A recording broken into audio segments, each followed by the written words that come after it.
Selling মার্কেটে by trade কেন নিয়েছিলাম, তো আমি এখানে 2-3টা কারণ খুঁজে পেয়েছি, সেগুলো আমি বলবো। যে সাপোর্ট লেভেল ব্রেক করে মার্কেট ফল করেছে, স্লোলি বাইং। তারপর দ্বিতীয়ত ওপর থেকে ট্রেন লাইন ব্রেক করে মার্কেট এখানে পজ নিয়েছে।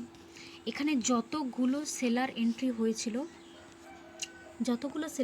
হয়েছিল তাদের অ্যাসেল খেয়েছে। অ্যাসেল খাওয়ার পর তাদের কি করেছে, অ্যাসেল খাওয়ার পর মার্কেট নিচে এসে মার্কেট এখানে দেখাচ্ছে যে আমি সেলিং যাব। ফির এখানে কিছু সেলার এন্ট্রি করেছে, ফির এখান থেকে রিটার্ন। তো এখানে আমি লজিক খুঁজে পাই যে বায়ার এখানে সেলারকে ডাকছে বাইং পজিশন যাওয়ার জন্য। তো আমি এখানে এন্ট্রি নেই আর মার্কেট সাপোর্ট লেভেল পর্যন্ত টার্গেট রাখি। কিন্তু এখানে দেখতে পাচ্ছ যে এখানে যতগুলো সেলার এন্ট্রি হয়েছিল তাদের অ্যাসেল খেয়েছে।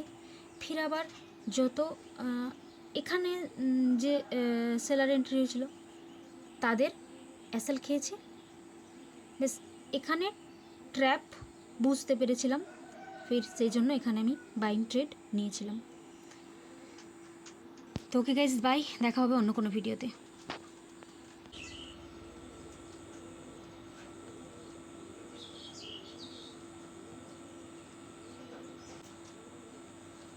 বাপরে, মার্কেট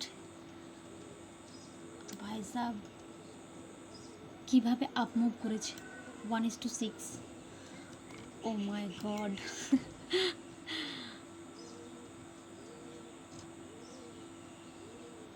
গাইস, আমি ট্র্যাপ বুঝতে পেরেছি, ট্র্যাপ দেখে যে আর বাইং এন্ট্রি নিয়েছি। নাইস। মার্কেট দাঁড়াবার তো নামই নিচ্ছে না। মাই গড, 1:8 টার্গেট, 1:8।